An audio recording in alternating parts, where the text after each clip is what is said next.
Hi, and welcome to the first episode of Procurement and Women, a channel dedicated to procurement professionals and where we make the big ideas in procurement easy to understand. Today, we are talking about something really important: how businesses can help our planet. Yes, we are diving into ESG principles. In this video, we'll simplify the concepts of Scope 1, 2, and 3 emissions, putting a spotlight on Scope 3 emissions specifically and their impact. If you're not sure what that means, you are in the right place. We'll highlight the role of procurement professionals in this critical mission. We'll cover key organizations and initiatives driving sustainability efforts worldwide. Most importantly, we'll discuss the guidelines available for calculating Scope 3. Yes, we will get right into details of those calculations as well. This is your guide to making a real difference in the fight against climate change through informed procurement practices. Let's begin with the fundamentals. The importance of mitigating impact of greenhouse gases on our planet. But what exactly are greenhouse gases? Imagine them as invisible walls in the atmosphere, permitting sunlight to enter the Earth's atmosphere while preventing the heat from escaping back into the space. Greenhouse gases include carbon dioxide, methane, nitrous oxide, carbon monoxide, sulfur dioxide, ozone, and a few others. These gases are like invisible blanket around our planet, trapping heat. But here's the thing, they don't all trap heat in the same way. They've got this thing called global warming potential, or GWP. Let's break it down with an example. Methane's GWP over 100 years is about 28 to 36 times higher than that of carbon dioxide. What does that mean? Well, if you released 1 ton of methane into atmosphere, it would have the same warming effect as about 28 to 36 tons of CO2 over a century. Pretty wild, right? So you might be wondering, why all the fuss about cutting down carbon emissions? I mean, with all these greenhouse gases, why focus so much on CO2? Well, it's because CO2 stays in our atmosphere for hundreds of years, plus it's everywhere, in much higher concentration compared to other greenhouse gases. For example, although methane's GWP is 28 times of CO2, methane stays in the environment for around just 12 years compared to CO2, which stays in the environment for hundreds of years. Methane's concentration is only 1.9 parts per million, compared to CO2's concentration is 410 parts per million. This makes CO2 the main target in our effort to cool things down. Alright, so if you're still with me, let's dive into Scope 1, 2 and 3 emissions. If you're even remotely familiar with Scope 1, 2 and 3, then this is not the first time you're seeing this chart. To simplify this chart, every company out there, whether they're making gadgets or brewing your favorite coffee, has to go through a bunch of steps to get their products or services out to you. They need stuff like raw material and energy. They've got to run their production lines, keep their buildings up and running, and finally ship their goods right to your doorsteps or to your favorite store. This whole journey from start to finish is what we call the value chain. Let's break down Scope 1, 2 and 3 emissions using a cereal manufacturer as our example to keep things interesting and relatable. First up, Scope 1 emissions, also known as direct emissions. Think of these as all the emissions that come from the stuff the company actually owns or controls directly. For our cereal making friend, this includes emissions from their furnaces, the combustion of fuel, or even the company vehicles they use. So all the gases released from these sources, that's Scope 1. Scope 2 and Scope 3 are what we call indirect emissions. They are not directly under company's control. In order to produce cereal, their factory needs to purchase electricity and other energy sources. Scope 2 is all about the emissions tied to the electricity, heat, or steam that the cereal company buys to keep their operations running. It's like the footprint of the energy they use but don't produce themselves. Scope 3 now, that's a biggie. It's a bit more complex. To produce cereals, they would buy and import sugar, corn, and other ingredients. So the Scope 3 covers emissions that happens within the company's value chain and beyond its direct operations. This includes material they purchase, transportation of raw materials, waste produced, and other similar sources of emissions. This is upstream scope 3. Also commonly used term is cradle to gate. Similarly, the way their cereals are transported to distribution warehouses and retail stores, and even how we, the consumers, use and dispose of them will generate emissions. That's downstream scope 3. While scope 1 and 2 emissions are relatively straightforward to calculate, scope 3 is a whole other ballgame. It requires a deep dive into the entire value chain, making it not just challenging to quantify, but also a major contributor to the company's overall emissions footprint. In fact, a report by CDP shows that on average, scope 3 emissions make up about 75% of a company's total emissions across all scopes. And in some industries like agriculture, construction, mining, financial services, scope 3 can account for more than 90% of their total emissions. So understanding and managing scope 3 emissions is crucial for truly making a dent in our environmental impact. Alright, let's tackle a head scratcher here. You might be wondering that my company's scope 3 emissions are essentially the scope 1 and 2 emissions of my suppliers. Doesn't that mean we are double counting emissions? Why can't every company just report their own scope 1 and 2 emissions and call it a day? Seems like it would simplify things, right? Yes, on paper, there is a chance for some overlap in reporting. But here is the kicker. We are not just chasing a single neat global tally of scope 1, 2 and 3 emissions. The real prize we are after is kickstarting a massive shift towards slashing our carbon footprints across the board.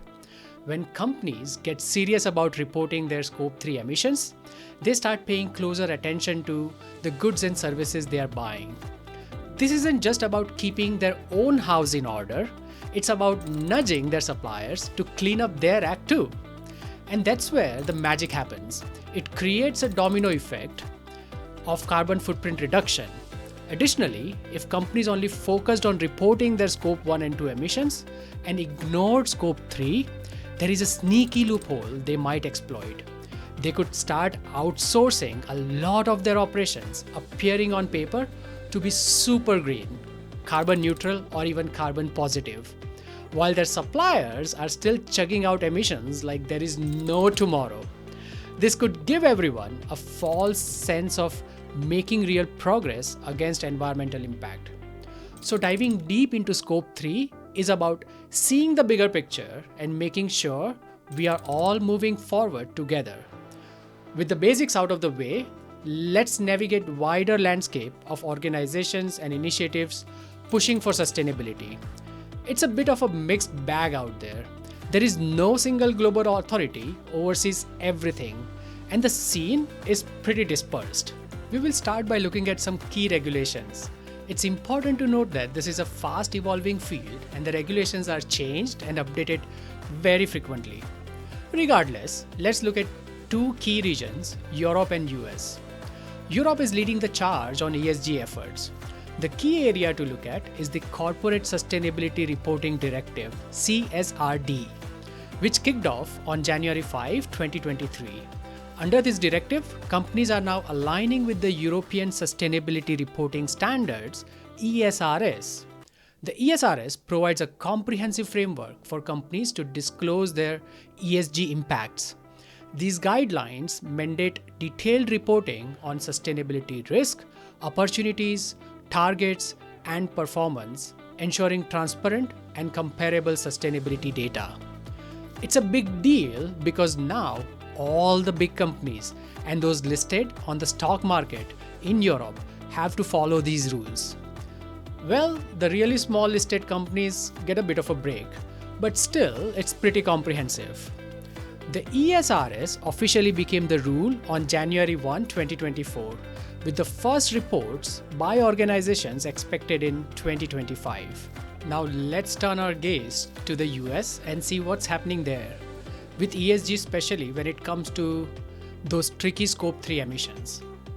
Back in March 2022, the big guys at Security Exchange Commissions, or the SEC, were seriously considering making companies report on Scope 3 emissions in their financials. But here is the twist. According to latest from Reuters, the SEC has hit the brakes on that idea. Why? Well, it turns out that there is a lot of pushback. Some heavy hitters in the corporate world and even some politicians arguing that this is a bit too much and could lead to potential litigations. They say it's stretching the SEC's powers too far and could really pile on the pressure for businesses. And get this, in US, how they tackle these environmental reporting issues can really change depending on where you are, from one state to another. So it's not just one size fits all situation. Interesting, right? As governments fine-tune their regulations, which are bound to keep evolving, numerous non-governmental organizations are also pushing the ESG cause. Let's dive into some key initiatives by these proactive entities. GHG protocol is the go-to framework for measuring and managing greenhouse gas emissions, developed by WBCSD and World Resource Institute WRI. WBCSD is a CEO-led organization. That means CEOs of member companies have significant influence over strategic directions and decisions. Currently, there are 228 member companies, which include 3M, Accenture, Bain, BP, Bayer, Honda, IKEA, and many other renowned names. WRI is all about research and finding ways to make our future greener and more sustainable. Then there is CDP. It's a not-for-profit organization, but not your usual kind. They have got this global system that helps companies, cities, and even countries manage how they are affecting the environment. There is Science-Based Targets Initiative, or SBTI. With CDP, UN, WRI, WWF teaming up, they help set realistic goals for cutting down emissions based on hardcore science. There is the Global Reporting Initiatives, or GRI. GRI is the go-to for businesses and governments that want to get better at talking about their impact on the planet and society. And last but not least, PCAF, they're all about making sure financial institutions are upfront about greenhouse gases linked to their loans and investments. It's like making sure your money isn't secretly hurting the planet. This is not a comprehensive list by any means. So with all these groups and standards, you might be wondering, which one should I be paying attention to? Well, most of them build on GHG protocol, but it really depends on what you're looking for. GRI is a great starting point for broad sustainability reporting. If you're into nitty-gritty of data collection and making actual changes, CDP is your best bet. For those setting serious climate goals, SBTI is the way to go. And for the finance folks, PCF will help you make sure your investments are green. If you have been following all along, you know the GHG protocol is pretty much the backbone for a bunch of their environmental frameworks. So let's get into it. The GHG protocol has put together some technical guidance for figuring out Scope 3 emissions. The link for the PDF is in the video description. Now, Scope 3 can get pretty detailed. GHG has defined 15 categories of emissions, split between upstream 8 categories and downstream with 7 categories. Since we are all about procurement here, we are going to zoom in on those upstream categories. They cover everything from the goods and services you buy to how your employees get to work. But let's not bite off more than what we can chew. We'll start with just the first category, purchase goods and services. This one's vast, complex, and super relevant to procurement, as you know. When it comes to calculating emissions from your purchased goods and services, there are 4 main methods. 1. Supplier-specific method. 2. Hybrid method. 3. Average data method. And 4. Spend-based method. Alright, let's circle back to our cereal making story. The cereal manufacturer needs boxes, corn, sugar, and so on. Now think about where that sugar comes from. Your supplier has got a whole operations running, right?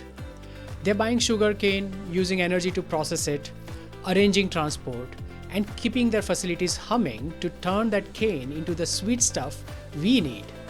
Now, if your sugar supplier is really on the ball with their GHG numbers, you are in luck. You can use the supplier specific method to figure out your carbon footprint. Basically, it's like this. They tell you how much emissions are produced for every kilogram of sugar they make. You take that number, multiply it by how many kilograms of sugar you have bought, and you've got a pretty accurate picture of the emissions tied to your sugar purchase. Now, let's say your carton supplier is playing catch up with their GHG inventory.